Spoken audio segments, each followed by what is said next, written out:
As we've discussed in previous videos, Republicans got clobbered in Tuesday's election, suffering a series of high-profile defeats. And so desperate, the Republicans have turned to their go-to distraction, investigating President Biden and his son Hunter. And so they've officially subpoenaed Hunter Biden and James Biden, President Biden's brother. But this wouldn't be a GOP operation if they didn't abjectly humiliate themselves in the process, and so they have, at least twice. But before we unpack all that, if you haven't yet, please hit that like, subscribe, and the alert bell. All right, folks, this is a fun one. Got a few clips to play, but this is hilarious. We're going to start with this one here. After Tuesday's elections, where Republicans suffered a series of high-profile defeats, they naturally tried to compensate with some sort of gotcha political stunt. And this is the best they could come up with, filming James Comer, the chairman of the House Oversight Committee, signing subpoenas against Hunter Biden and James Biden as though he were some Hollywood celebrity signing autographs. Watch the cringe, and we'll unpack it together.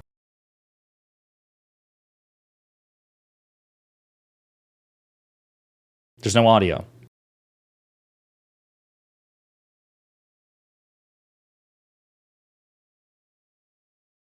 This is so bizarre. It is absolutely strange. They released this on social media as though it were some sort of big deal. Again, it's Taylor Swift signing autographs, signing personal copies of an album. They didn't include any audio. So strange. There you have it, right? That was their go-to social media political stunt. Now, what's funny is the reason they're doing this is because the most recent evidentiary development for Republicans, they say, and we've discussed this in previous videos, that 2 checks that went from James Biden to President Biden when he was a civilian, when just Joe Biden was no longer vice president, he was no longer senator, he hadn't announced his candidacy for president yet, it was in 2018, he received loan repayment checks for $200,000 and a $40,000 loan repayment check as well. Now, again, we've discussed that. We're not going to relitigate it. Suffice it to say, Republicans have copies of the bank transactions which prove that he did give those loans to his brother James and that those loans were paid back, that it was all legitimate based on all available evidence. That's the basis for their subpoena. That's like the straw that broke the camel's back. Except it was just reported that James Comer, the very man who was signing those subpoenas, did the same damn thing, and he did so while he was in office. The New Republic has a more condensed breakdown, but it was the Daily Beast that reported on it. As the Daily Beast pointed out in a report published Thursday, if Comer genuinely believes these transactions clear the shady business practices bar, he might want to consider a parallel inquiry into his own family. Not only did Comer also lend his brother $200,000, he did it in the sketchiest way possible, according to the report. Comer co-owns a farming business with his brother. Their late father was also a partner. With this business, Comer and his brother have engaged in multiple land swaps over the years. The Beast details one exchange after their father's death in January 2019. Chad Comer bought out his brother's half of the piece of inherited Kentucky property, paying $100,000 according to the deed records in Monroe County. 5 months later, James and his wife Tamara T.J. Comer bought the property out in full, this time paying Chad Comer $218,000. The buyout netted Chad Comer an unexplained $18,000 above the total value in July. In another exchange, Comer gifted his brother his share of 2 inherited pieces of land with a share value of $175,000. The cost of the transaction was only $1. Comer's brother went on to apply for a hefty tax break and then gifted Comer a more valuable piece of land in return. And as Comer likes to say so often, it's not just about the loan itself. While he was swapping the land from his family's farming business, Comer held multiple important roles in agriculture oversight. Before coming to Congress, Comer was a member of Kentucky State Legislature Agriculture Committee for 8 years. He also served as the Kentucky Agriculture Commissioner. When he was elected to Congress in 2016, Comer was a member of the House Agriculture Committee. 2 years later, he negotiated the Farm Bill, which increased federal support for American farmers. But after Comer moved his business away from farming, he also shifted his work away from agricultural oversight.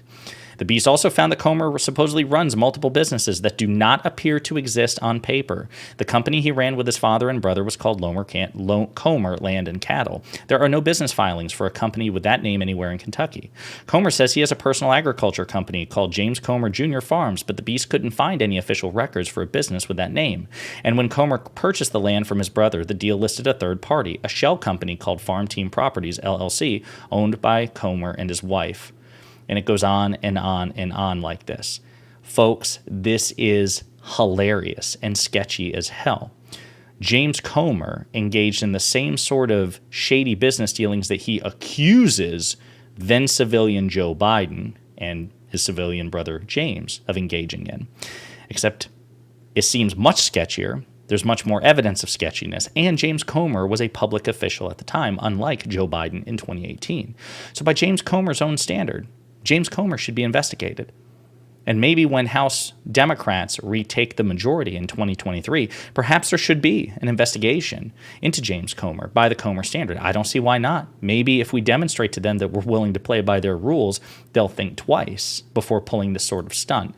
Now, the other thing I wanted to point out here, I showed you the clip of James Comer signing the subpoenas. Jared Moscowitz, a freshman Democrat from Florida, says, the question many of us had on whether James could write his name has been answered.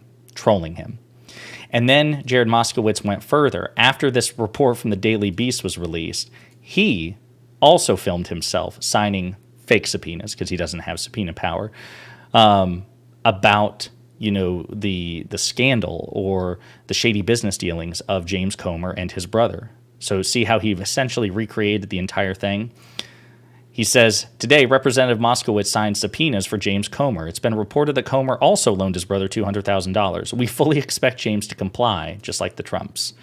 Eric Swalwell, another Democrat, also jumped in on, James Comer has been asked to provide documents of his questionable transaction with his brother. Will he comply?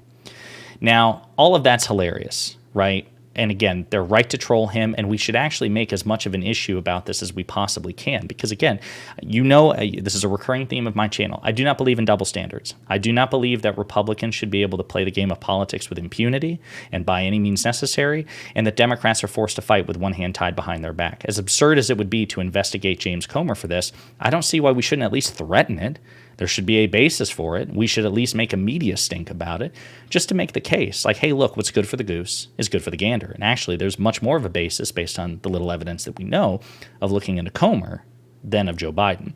The last thing I want to play, though, actually addresses the subpoena of Hunter and James Biden themselves. This is about a 2-minute clip, and this is with another member of the Republican House Oversight Committee, and he's being asked about why Hunter Biden is being subpoenaed and why Hunter Biden, President Biden's civilian son, should comply with the subpoena when Republicans have a mixed bag, a mixed history of complying with subpoenas themselves. And wasn't an elected office. He was the vice president of the United States. Who are you saying? Who are you saying was in an elected office here when you're talking about holding people in contempt of Congress for being non-responsive? Well, tell me what office Steve Bannon was in. Well, tell me what office Hunter Biden was in. No, I'm not talking about Hunter Biden. I'm talking. So, for context, Steve Bannon was a former Trump White House advisor. He was issued a subpoena by House Democrats when they had a majority. Steve Bannon didn't comply with the subpoena, and so he was held in contempt of Congress. And this man voted against holding Steve Bannon in contempt of Congress, even though Steve Bannon didn't comply with the subpoena. And then he was trying to say, well, it's different. I voted against holding Steve Bannon in contempt of Congress because Steve Bannon wasn't in elected office. Now, he was in office at one point. He was a White House official advisor, but he was a civilian at the time the subpoena was issued. So I don't think he should have been forced to comply with the subpoena, and I wasn't going to hold him in contempt of Congress. But note what CNN did there. They pointed out, well, Hunter Biden's not in office. Hunter Biden doesn't hold office. Hunter Biden has never held office. So why should Hunter Biden be held in contempt of Congress, which this man has threatened to do and Republicans have threatened to do if Hunter Biden doesn't comply? That's the context for this. Talking about Joe Biden, the president of the United States. You haven't subpoenaed him. You haven't subpoenaed him.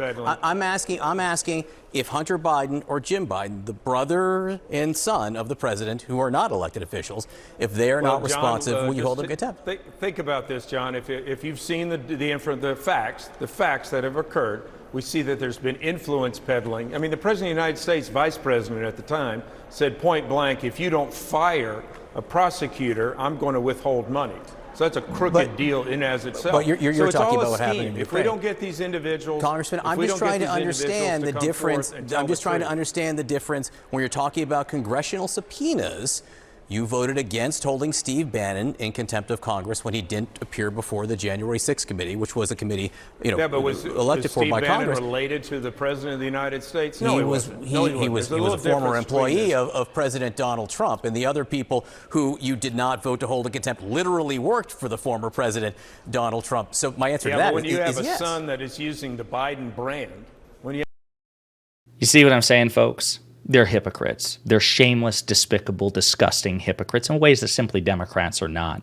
Like as I've said before, and I'll say it again, and I mean this literally, the very worst elected Democrat in the United States is morally, ethically, cognitively superior to the very best elected Republican. That's a quote. It's absolutely true. This man doesn't care about principles. He doesn't care about standards. He thinks that when it comes to Republicans, conservatives, people who are loyal to Donald Trump, they shouldn't have to be accountable to the law or forced to comply with subpoenas. But when it's a Democrat, when it's a progressive, when it's a liberal, when it's someone affiliated with President Biden or a member of his family, then the standards change and you just adopt whatever standards need be. Democrats need to keep this in mind when they very likely reclaim the majority in the House next year. Possible that won't happen, but odds are that it will. Jamie Raskin, Jared Moscowitz, Eric Swalwell, leader Hakeem Jeffries, they need to keep this in mind, that even if they don't want to sink quite to this level, they need to start throwing elbows back. They need to start making it clear. Republicans, you can fight us politically in an even fight, or if you want to fight an uneven fight, we'll start playing by the same standards. Either way, it'll end in the same place. We're not going to fight by disparate standards. I think congressional and elected Democrats need to start making it clear and start holding Republicans accountable when they have power. Let me know what you think in the comments, because I know there's some disagreement on this matter. Let me know what you think in the comments.